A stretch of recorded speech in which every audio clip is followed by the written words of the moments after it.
नमस्कार दोस्तों, आपका हार्दिक स्वागत है एमनी स्टोरी यूट्यूब चैनल पर।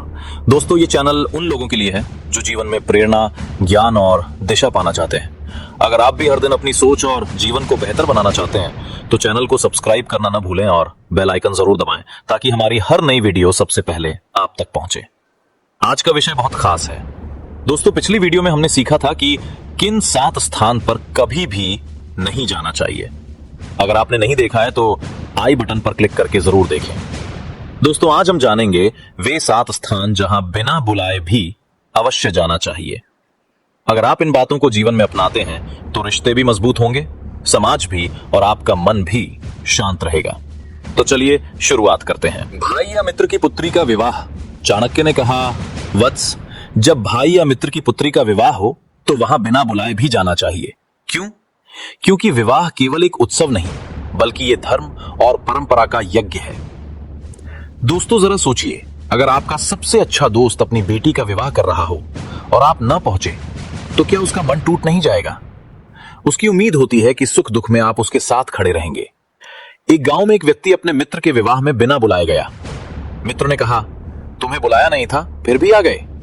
उसने उत्तर दिया, सच्चे मित्र को बुलाने की जरूरत नहीं होती। ये बात पूरे गांव में फैल गई और सभी ने कहा, यही है असली मित्रता। गुरु का घर।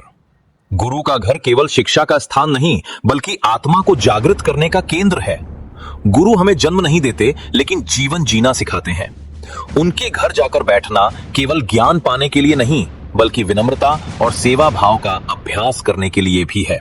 याद रखिए, सफलता का असली कारण केवल मेहनत नहीं बल्कि सही दिशा है, और ये दिशा गुरु के घर से मिलती है। एक शिष्य रोज अपने गुरु के घर जाता था। कभी वो जल का घड़ा ले जाता, कभी फूल। गुरु ने पूछा, वत्स, तुम रोज क्यों आते हो? शिष्य बोला, गुरुदेव, मैं यहां इसलिए आता हूं ताकि मेरे मन को यह अनुभव हो कि मैं आपके चरणों में हूं। यही अनुभव मेरे लिए सबसे बड़ी शिक्षा है। दोस्तों, आप बताइए, आपके जीवन में कौन ऐसा व्यक्ति है जिसे आप अपना गुरु मानते हैं? कमेंट में उनका नाम लिखिए और उन्हें धन्यवाद कहिए। 3, सत्संग या प्रभु का गुणगान। सत्संग का अर्थ है सत्य का संग। जहां भजन हो रहा हो, शास्त्र पढ़े जा रहे हों, संत महात्मा का प्रवचन हो, वहां जाना आत्मा को शुद्ध करता है। जब हम भजन और प्रभु के नाम में डूबते हैं तो अंदर की अशांति मिटने लगती है। यह हमें याद दिलाता है कि यह संसार अस्थायी है लेकिन ईश्वर शाश्वत है। उदाहरण, कभी ध्यान दीजिए, जब आप दोस्तों के साथ नकारात्मक बातें करते हैं तो मन भारी हो जाता है, लेकिन जब आप किसी सत्संग या भजन में बैठते हैं तो मन हल्का और शांत हो जाता है। यही सत्संग की शक्ति है। दोस्तों, आप में से कितनों ने कभी सत्संग का अनुभव किया है? अगर किया है तो बताइए कि उस अनुभव ने आपको कैसा महसूस कराया। 4, माता पिता का घर। माता पिता हमारे पहले गुरु हैं। उनका घर वो मंदिर है जहां से जीवन की शुरुआत होती है। उनके आशीर्वाद से हर कठिनाई आसान हो जाती है।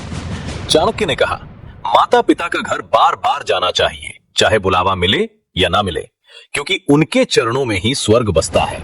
एक युवक बहुत सफल हुआ। उससे पूछा गया, तुम्हारी सफलता का रहस्य क्या है? उसने कहा, मेरी माँ की दुआ और पिता का आशीर्वाद। दोस्तों, आप आखिरी बार कब बिना किसी काम के केवल मिलने और आशीर्वाद लेने अपने माता पिता के घर गए थे? सोचिए और आज ही उनका हाल पूछिए। 5, सास ससुर का घर।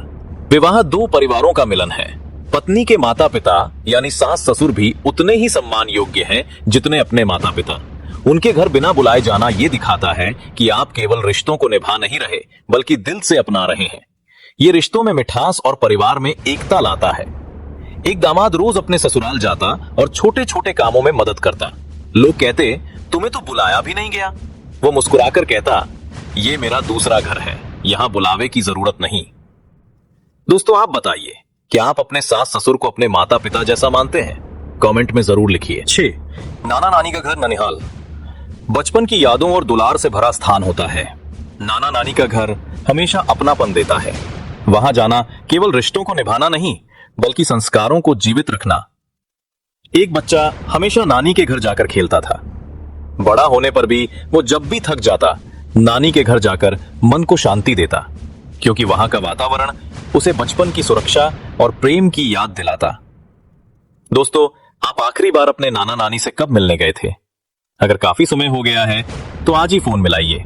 7, मृत्यु या शोक का समय। जीवन का सबसे बड़ा सत्य है मृत्यु।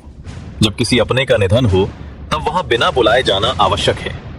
उस समय शब्दों से ज्यादा उपस्थिति मायने रखती है। शोकाकुल परिवार को यह एहसास दिलाना कि वे अकेले नहीं हैं, यही सबसे बड़ा सहारा है। एक गांव में जब किसी का निधन होता तो पूरा गांव बिना बुलाए पहुंच जाता। लोग कहते, यह केवल परिवार का दुख नहीं, हम सबका दुख है। यही समाज की सच्ची ताकत है। दोस्तों, आप बताइए, क्या आप भी अपने किसी परिचित के निधन पर बिना बुलाए पहुंचे हैं? कैसा अनुभव रहा, हमें कमेंट में बताइए। आचार्य चाणक्य ने कहा, वत्स, ये 7 स्थान ऐसे हैं जहां बिना बुलाए जाना ही धर्म है। यहां जाना रिश्तों को गहराई देता है, समाज को जोड़ता है और आत्मा को शांति देता है। अब आप बताइए, इनमें से कौन सा बिंदु आपको सबसे ज्यादा प्रभावित करता है? कमेंट में लिखिए और दूसरों के साथ इस वीडियो को शेयर कीजिए ताकि ये संदेश हर घर तक पहुंचे। और हां, अगर आपको ये वीडियो पसंद आई हो तो लाइक कीजिए, सब्सक्राइब कीजिए और बेल आइकन दबाइए, क्योंकि हम रोज आपके लिए ऐसे ही प्रेरणादायक और ज्ञानवर्धक वीडियो लाते हैं। धन्यवाद।